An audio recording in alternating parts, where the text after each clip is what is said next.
Welcome back, everybody. Our first guest tonight is a Grammy-nominated comedian who's returning to host a Saturday Night Live this week with musical guest Coldplay right here on NBC.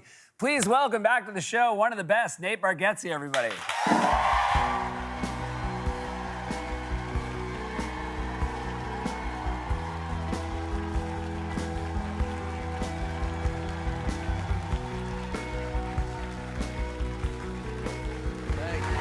Thank you, good. Thank you very much. Very nice. Welcome back. Very nice. I'm Thank glad you. your shirt is unbuttoned and mine is buttoned so people can tell us apart. Oh, that's how we do it. That's how we do it. I'm very excited you're doing SNL for the second time. Does it feel any easier? I think I can take it in more now, a little bit, because before you're doing it before. We just did, the promos and stuff, and I know you mentioned your voice was a little bad. You probably shouldn't be doing the show. Yeah. And I was over there with Chris Martin, and I'm like, so I'm doing Chris Martin, and I was like, I do that. And afterwards, he's like, hey, do you need stuff for your voice? He's like, is your voice all right? And I was like, I think it's fine. Like, but you know when you think it's fine? You're like, I think this is how it always sounds, I think. And he's like, if you need help at all. I was like, do I need help? I go, maybe I do need help. It is rough when it's coming from a guy like Chris Martin who has like an A+ voice. A beautiful voice. Yeah, he's like, we know all the tricks. I go, a comic's voice is just really ragged. Like, we don't, I've never thought about it. He's like, you need rest? I was like, I want to talk all day. Like, I've never even sort of thought about it. I also heard something from Wally, speaking about the second time hosting. So Wally does cue cards for SNL. Yes. Wally does cue cards here. And, Wally's right there. So he said he just found out before the second time you hosted that you're colorblind. Yeah. Which feels like something he should have heard before the first time you hosted. No, he was fine. Well, he was holding them up. I would read, so I've trouble with black and brown or black and green, some red and green, some of that stuff. And so the cards, the different colors are the different actors. They just seem the same. Yeah. Yes. So I read all of one of them, I was reading all of Heidi's lines. Yeah. And I thought my part, I was like, I feel like I keep going a good bit. In my head, I thought the whole card was me. I was like, oh, this whole card's gonna be me. Not really making sense, but, I'll trust Saturday Night Live. Who am I to know?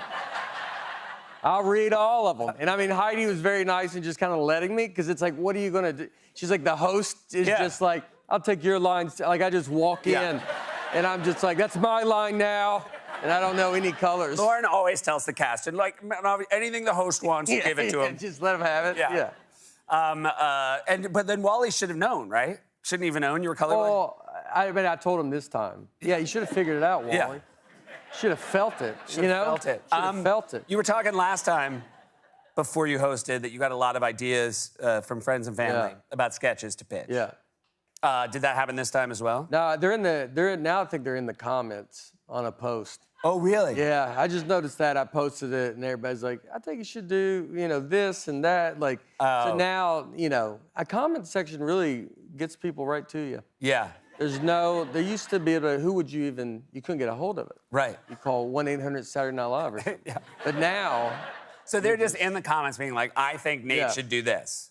They think, they're just saying I should do this. Like, they're telling me. Oh, wow. Oh, I think you should do this. I think you could go do this.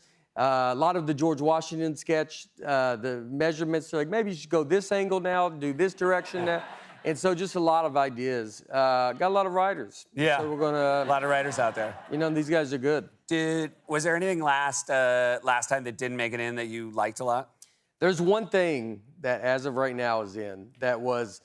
We did not shoot it, but it was written. I liked the idea a lot, and I liked the sketch, and so that's back. Because I didn't know how that worked. If you guys would sit on these sketches, because you're like, it's crazy just to throw some of them away. You're like, it just doesn't fit for whatever reason. And so it's in there right now. We'll see if it. Oh, that's exciting. Yeah, I'm pretty giving excited. it a second life. Yes. And I feel like you might have a better sense of maybe it'll be this way. Yeah. I mean, now obviously, I know how to do it. I don't know if I know. I don't know. I want to ask him about this, which is a perfect sketch. Yeah. I think I told you about this. Literally a perfect sketch. Thank you. Mikey and Streeter wrote it. And I remember after, and I never do this anymore, I went up to their office and I was like, it was a perfect sketch. I watched it, I was so jealous. I was like, it must have killed all week. And they said it did not kill all week. Yeah. And so, because watching it, did you feel like you figured out, with each successive turn, what right way to do it? Well, it's because we did table reads. When you do table read, everybody's sitting there and there's not an audience. And it's just funny people are not the most fun to read in front of. And so it's like you're trying to go off the crowd and your timing is all off the crowd. And so, I mean, I'm just like plowing through. I can make this sketch pretty unfun if you give me the script and we just sat down together. You'd be like, well, this is the worst sketch I've ever heard. And so it was a lot of that. And it was really like probably not gonna go. And then once I got in front of an audience, now my timing is all that. And so then it was great. And they wrote that whole thing, like, it was just very easy for me to do. And but it's so nice. The best outcome anyone can hope for when you write a sketch or perform a sketch, the best version is on air, which is what it sounds like this was. Yeah. I'm very excited. I got more questions for you. We'll be right back with Nate after this.